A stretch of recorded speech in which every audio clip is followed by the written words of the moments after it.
죄입니다. 죄. 그러면 당연히 약해질 게 뭘까요? 당연히 약해지는 게 죄의 문제죠. 당연히 약해지는 게 죄의 문제. 당연한 거 아니겠습니까? 19세기 자유신학은 인간의 경험, 사회적 환경, 이성에 대한 확신, 예수의 인간성, 관용적 종교 태도를 강조하는 것이 일반적인 특징이었다. 자유신학은 특히 낙관적이진 인간관을 주장했고 인간이 하나님의 형상으로 지음받았다는 사실에 근거하여 인간은 근본적으로 선하다는 것을 강조했다. 하지만 전통적인 타락과 원죄교리를 거부하고 죄를 극복할 수 있는 가능성이 있다고 주장했다. 여러분들은 인간의 타락성을 거부하지 않죠? 그렇죠? 나는 인간이 타락했다라고 거부하는 사람은 아마 없을 거예요. 그러나 그것은 입일 뿐이야. 입일 뿐. 입. 여러분들의 입만이 타락하지 않는 것을 강조하고 있고 여러분의 전인격은 타락하지 않는 것에 대한 무게를 둬요. 동의하십니까? 사람들이 타락하지 않았다는 것을 동의를 두고 있단 말이에요. 여러분, 우리는 입으로는 타락했다고 얘기한단 말이에요. 그러나 우리의 사역에 있어서는 사람들이 타락하지 않았다고 접근해요. 예를 들어서 전적 타락은 다른 말로 전적 불능이라고 그랬죠. 전적 불능인 거 여러분 동의하시나요? 근데 왜 사람들 설득하죠? 예? 왜 설득합니까?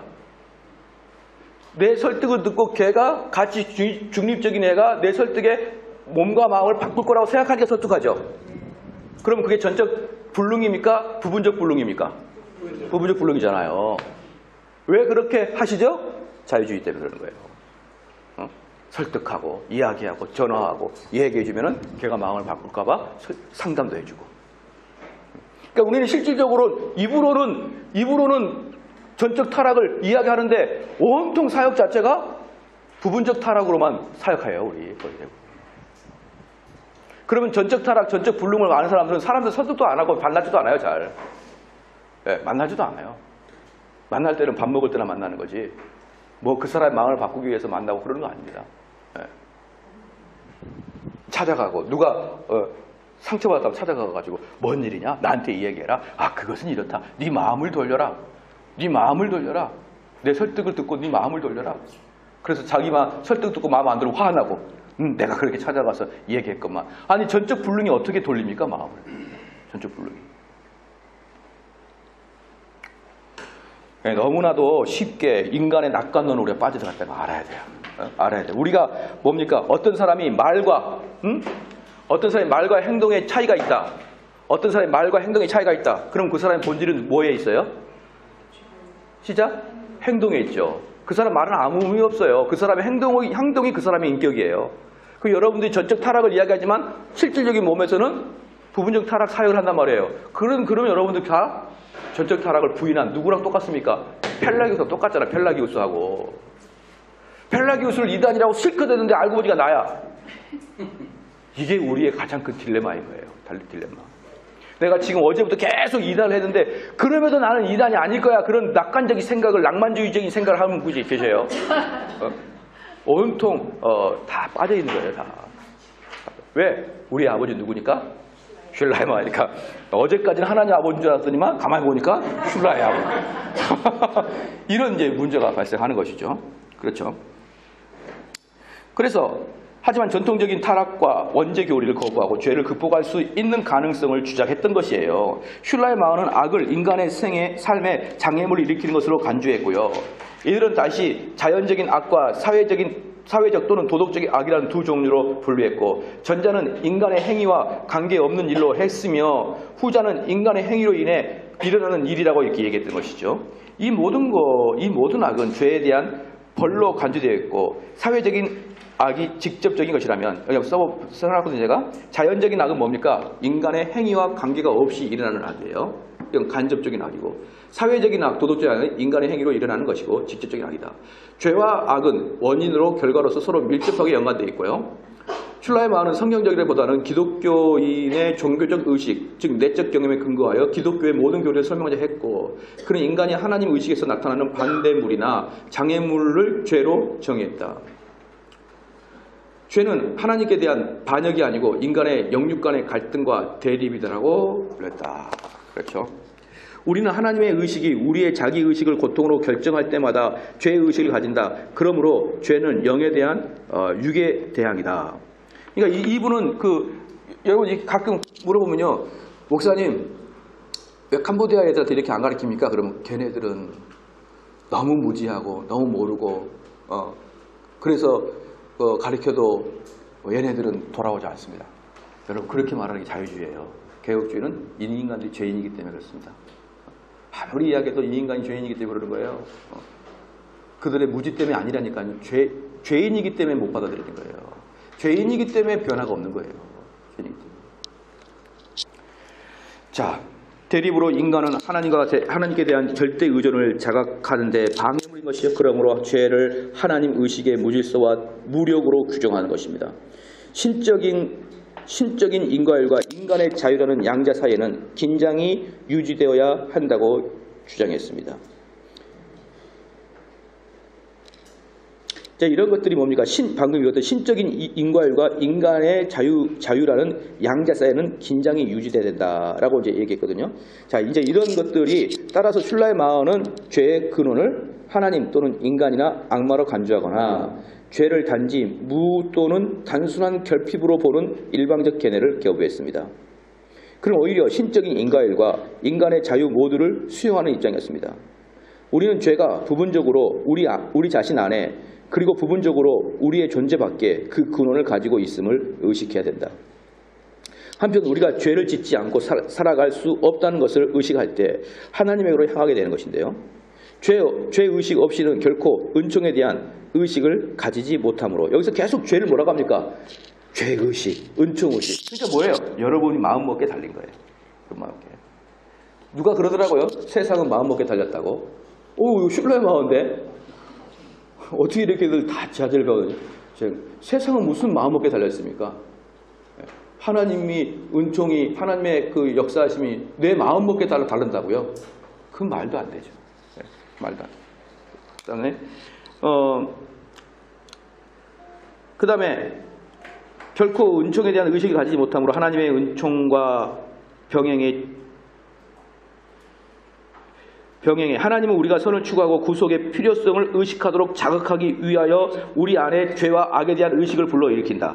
죄의식은 구속의 필요성에 대한 의식이다. 따라서 죄와 악은 그 자체에서 혹은 그 자체를 위해서 존재하는 것이 아니라 단지 구속과의 관계에서만 존재한다. 죄를 존재하게 하는 신적인 인과율은 무엇인가? 하나님 의식의 무력 상친 죄를 일으킨 신적인 활동은 무엇인가? 슐라의 마음에 의하면 그것은 하나님의 의지다. 명령하는 하나님의 의지는 이 하나님 의식의 무질서를 우리에게 죄의 원인에 되게 한다. 따라서 죄는 하나님의 의지를 통해 일어난다. 죄를 포함하여 세계를 창조하는 것과 나사렛 예수를 구속의 선포자로 정한 것은 바로 하나님의 영원한 의지이기 때문이다. 모든 것이 하나님의 영원한 작정에서 시작된 것이다. 그러니까 여기서 뭡니까? 슐라의 마음은 하나님 작정을 어떻게까지 생각하죠? 죄의 원인까지도 갑니다. 죄의 원인까지. 이런 거랑 똑같죠. 어떤 사람이 성추행했는데 야, 너 죄인이야 그랬더니 아니 저 여자가 너무 짧은 치마를 입어서 저 여자가 원인인데요. 네, 그런 인간이랑 똑같다 이 말이에요. 네, 그런 여러분들 가끔 그러잖아요. 누군가를 너무 기분이 나빠가지고 뺨을 확 때렸어요. 응? 너 왜 때렸냐 했더니 저 인간이 구타 유발자라고. 그런 분들 몇 분 계시잖아요. 그 나는 죄가 없다. 저 인간이 나를 그렇게까지 극단적으로 화나게 해서 내가 치지 않으면 안 될 수가 없었다. 또 그래서 뭐라고 하냐면 실질적 폭력보다 언어적 폭력이 더 심하다. 그런 놈은 맞아봐야 돼. 맞아봐야 실질적 폭력이 더 심하다고 아는 거예요. 자기는 이제 때려놓고 나서 언어적 폭력이 나를 더 심하게 했다는 거예요. 그것들이 다 누구의 슐라에 나오잖아요. 원인 제공자가 내가 아니라 저분이야, 저분. 남의 탓.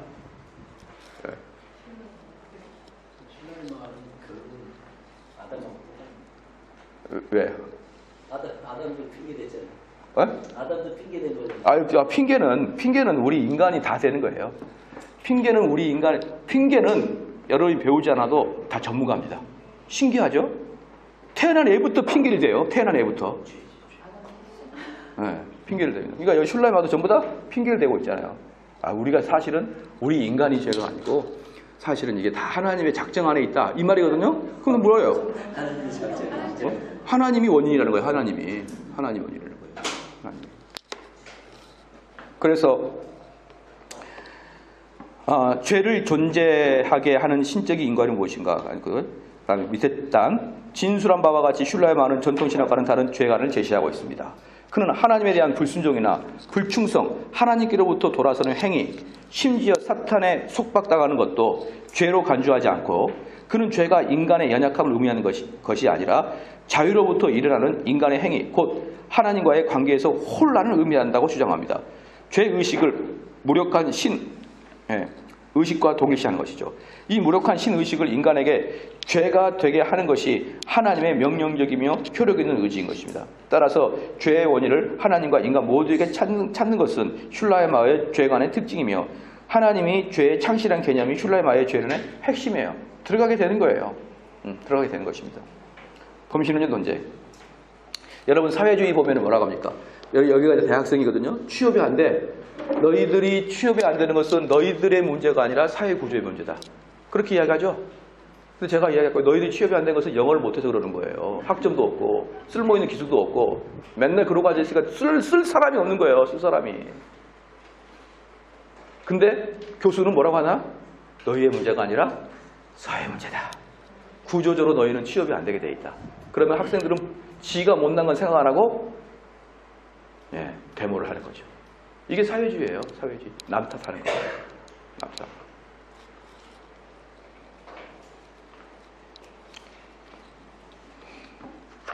옛날에 우리나라에 그 스크린 쿼터제가 있었죠. 스크린 쿼터제가 있어서 지금부터 한 15년 전인가요? 그럴 때 그 문화부 장관이 그랬어요. 그 한국 영화를 몇 프로 이상 하라. 이게 법으로 돼 있게 스크린 쿼터제예요. 그렇죠. 근데 그것을 대폭 축소시킨 거예요. 대폭. 그게 뭐였냐면 미국의 FTA 할 때 그거 영화 시장 개방하라 그래가지고 대폭 축소시켰거든요. 그때 이제 영화 배우들이 우리 한국 영화를 죽이려고 그러냐? 그러니까 문화부 장관이 뭐라고 했냐면 헐리우드 영화보다 더 뛰어나게 만들어라 그랬어요. 그러니까 쟤도 지금도 보이는데 최민식이가 뭐랬냐면 하하하 이게 무슨 문화부 장관이 하는 소리야. 걔네들하고 우리하고 경쟁력이 돼?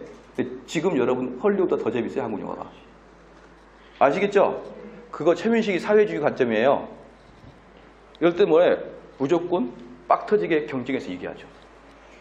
그러니까 어떻게 되는 거예요? 세계 최고의 컨텐츠를 한국에서 만들어야 되잖아요. 그죠? 제가 아르헨티나 갔거든요. 아르헨티나에 34시간 비행기를 타고 한번 가봐야 성화를 해요. 성화. 그때야 그래서 아프리카 오면은 중간 딱 갔구나. 아프리카가 딱 중간이거든요. 여러분 미국 이런 데는 마실 가듯이 가요. 한번 아르헨티나 왔다 갔다 하면 통이 커져요. 미국 정도는 그냥 갔다 와야지.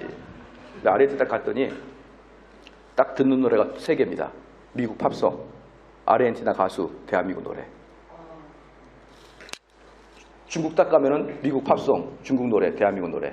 일본 가면은 팝송, 일본 노래, 대한민국 노래. 전 세계에서 팝송만큼이나 능력 있는 게 K-팝이에요.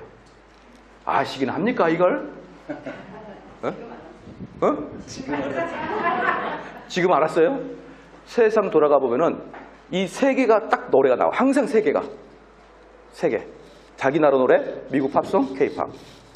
일본 노래, 프랑스 노래 아무것도 안 나와요. 우리 젊었을 때 샹숑 들어야 왠지 뭔가 쥐식인인 척을 했잖아요. 알지도 못하면 샹숑 들었잖아요. 지금은 샹숑을 누가 들어요? 아무도 안 듣죠. 다 K-팝이에요. 이런 식으로 승리하면 되는 거예요. 아무리 외부에서 강하게 압력해도 우리가 그보다 뛰어나면 살아남는 거예요. 이게 바로 뭡니까? 보수주의예요. 네 스스로 노력해서 네가 넘어서 이게 보수주의야. 사회주의는 뭐예요? 내가 책임져 줄게 이거예요. 국가가 책임져 줄게. 예? 아시겠죠? 그러니까 지금 여기에 지금 이거 뭐예요? 지금 여기에 종교적 사회주의죠. 종교적 사회주의. 너희들 문제가 아니야. 하나님이 섭리 안에 있는 것이기 때문에 너희들이 그렇게 큰 죄가 있는 게 아니야. 그러니까 교인들한테 죄를 그렇게 지적하지 않고 설교가 그렇게 느슨하죠. 여기에 있는 사람들이 정말 지옥의 불구덩이에 떨어진 사람이라고 간주하고 설교해 보십시오. 어떻게 설교 나오나. 자, 그래서 뭡니까? 자유주의자들은요, 설교가 얼마나 고상하고, 얼마나 이렇게 부드럽고, 주님의 사랑을 얼마나 이야기하고, 너희들 하나님 얼마나 불쌍히 여기고 있고, 너를 얼마나 사랑하는 줄 아냐. 이게 설교야, 이게. 기가 막혀가지고 그냥. 우리 교회 어떤 그 집사 한 분이 저한테 와가지고 저한테 대항하면 별로 저는 안 좋아하거든요. 아, 목사님 왜 자꾸 이렇게 하나님 무섭다고 이야기하세요? 내가 지금까지 교회를 5군데 다녔는데 다 똑같이 이야기하는데 왜 목사님은 하나님을 무섭다고 생각하세요? 저한테 물어왔어요. 그래서 제가 짜증나잖아요. 야, 성경이나 읽고 와서 이야기하자 그랬어요. 성경이나 읽고 와서 이야기하자 했더니 그분이 1년 동안 이독을 하고 왔어요. 이독 딱 하더니 목사님 하나님 무서운 분이시네요. 그래. 그러면서 하는 말이 뭐냐면 그러면 왜 그 전에 목사님들은 이걸 안 했죠? 그래서 내가 뭐라는 줄 알아요? 네가 썩은 거야. 우리 교회만 다녀. 그 사람이 표상석 집사예요. 표상석 집사. 그래서 성경 이독 있고 정대원 목사가 맞다고 생각해서 다른 교회 목사는 사꾼이라고 한 거예요. 지금까지 5군데 가서 다 사랑만 이야기하더래. 이렇게 무서운 하나님인지 몰랐다는 거야. 성경이 왜 이렇게 무서워 하나님이 이렇게. 하나님이 안 무서운 구절 한번 찾아보십시오. 성경에서. 어떻게 무시무시한 하나님을 그렇게 아름답게 설교합니까? 난 그것도 능력이라고 생각해요. 어떻게 이것을 이렇게 아름답게 포장하지? 왜 그럴까요? 여러분의 아버지 슐라야마 그분의 영향을 받았기 때문에 아름답고 사랑이 많고 표현하는 거예요. 사랑이 많고. 범신론자입니다. 슐라의 마을은 자신의 범신론자라는 것을 단호히 거부했으나 이 논쟁에 방금 범신론 바로 위에 보면요. 둘째 줄 밑에 둘째 줄 따라서 죄인의 원인을 하나님과 인간 모두에게 찾는 것이 슐라의 마의 죄에 관한 특징이며 하나님이 죄의 창시라는 개념이 슐라의 마의 죄의 핵심이에요. 핵심. 지금 무슨 말이에요? 우리로부터 하나님께로 넘어갔다. 죄에 대한 문제. 이 죄도 어차피 하나님이 허용하신 거 아닌가? 넘어가 버렸다. 우리는 책임을 면하게 된다.